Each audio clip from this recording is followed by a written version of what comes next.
시청자 여러분 안녕하십니까? 김동수입니다. 윤석열 대통령이 국회에서 탄핵 소추가 결정이 됐죠. 그래서 이것이 이제 헌법재판소로 다 넘어갔는데요.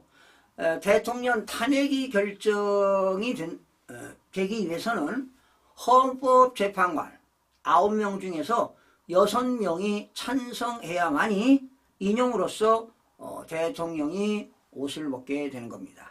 자, 이것은 헌법 113조 1항에 나와 있습니다. 9명 중에서 6명이 찬성해야만이 통과가 되는 건데요. 지금 헌법재판소에서는요, 당연히 헌법과 법률에 의하여 양심에 따라서 헌법재판관들이 독립하여 심판하도록 되어 있습니다. 만약에 9명 중에서 6대 3입니다. 6대 3이 되면은 인용이 되고, 만약에 찬성이 5, 반대가 4가 되면은 이거는 인용이 안 되고 기각될 수밖에 없습니다. 그러니까 항상 탄핵이 결정되려면 6대 3표가 차이가 나야 합니다. 자, 그러니까 결과적으로 이렇게 대통령이라든가 국무위원들을 탄핵시키기 위해서는 헌법재판관이 6대 3이 되야 되는 겁니다. 6명 이상이 찬성을 해야만이 통과가 된다, 이런 얘기죠. 그런데 재미있는 게 있어요. 현재 헌법재판관은 6명이라는 겁니다. 얼마 전에 퇴직을 했죠. 정년퇴직했습니다. 그러면 정년퇴직하기 전에 3명 인원을 보충하려면 국회에서 추천을 해가지고 대통령이 임명하도록 돼 있잖아요. 그런데 그것도 국회에서 하지 않았으니까 어쩌면 국회의원들 직무유기라고 보는 것입니다. 예? 어쩌면 더불어민주당에서 말이죠, 3명 추천 안 한 이유는 자기들은 3명 중에 2명은 자기들이 추천하고 국민의힘은 1명 추천해야 된다, 이렇게 강력하게 주장했잖아요. 그래서 그게 자꾸 딜레이 된 겁니다. 그리고 아마 윤석열 정부를 의도적으로 정부를 마비시킬 목적으로 헌법재판관을 추천 안 한 것이지요. 왜?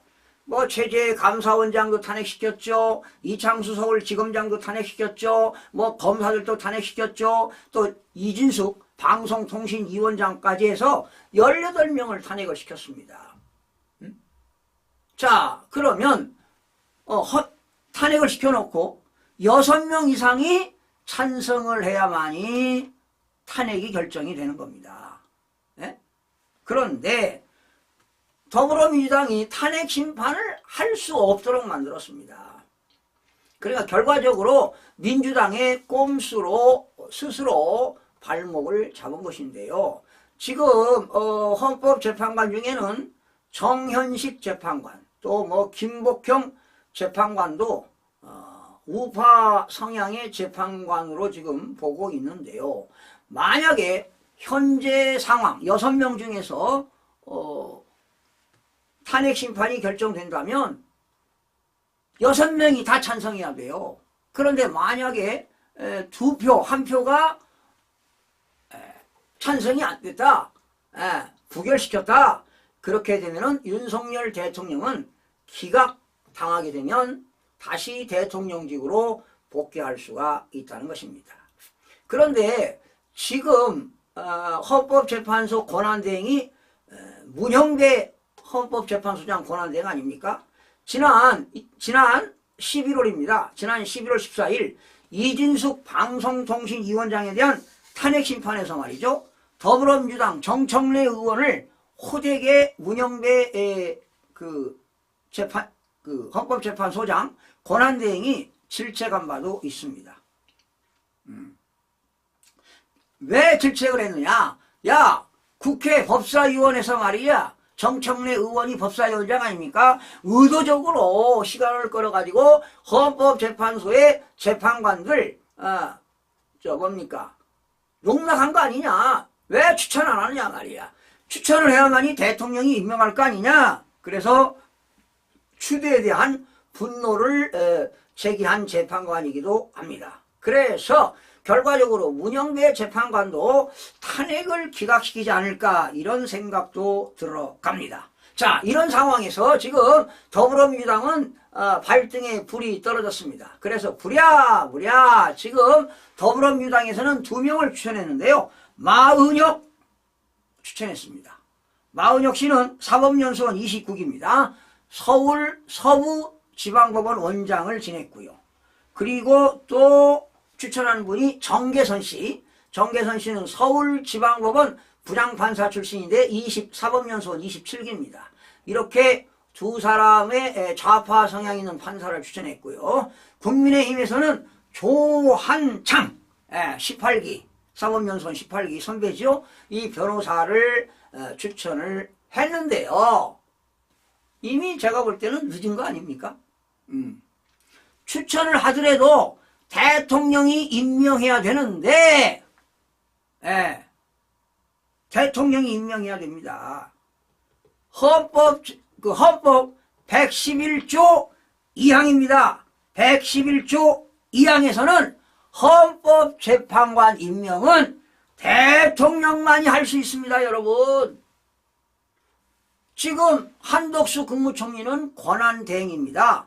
임명할 수가 없습니다. 그런데 어떤 문제를 지금 이재명 대표가 제기하느냐. 자, 국회에서 통과된 법안을 한덕수 권한대행은 거부권 행사하면 안 된다. 만약에 거부권 행사하면 탄핵시키겠다. 이렇게 나오는 겁니다, 여러분. 에? 자, 대통령이 탄핵을 당하니까 이재명 대표가 뭐라고 했습니까? 한덕수 권한대행과 잘 조화를 맞춰서 국정을 이끌어 가겠다. 자기가 무슨 여당 대표입니까? 야당 대표입니다. 예. 권한대행은 이제 한덕수 권한대행이 대통령 권한대행인데 대통령을 대신해서 권한한 거 아니겠습니까? 그런데 탄핵시키지 않겠다 이렇게 해놓고 만약에 한덕수 권한대행이 거부권 행사하면 탄핵 사유가 된다 이렇게 이야기하고 있습니다. 자, 이건 무엇을 반증합니까? 결과적으로 헌법재판관은 대통령이 임명하도록 헌법에 되어 있는데 권한대행한테 임명을 시키려고 하는 거 아니겠습니까? 이게 꼼수라는 겁니다. 그래서 임명이 될 수가 없습니다. 법대로 하자는 것이지 법을 법대로 헌법대로 내로남불을 하면 되냐 이 말이야.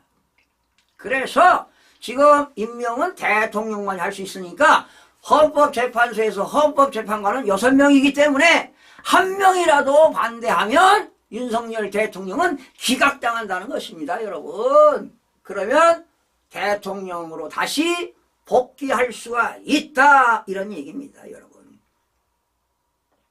과거 말이죠. 박근혜 대통령이 탄핵당했을 때도 그때는 누가 권한대행했습니까? 황교안 대통령 권한대행이 하지 않습니까? 그때 새로운 재판관을 임명을 못했습니다, 여러분.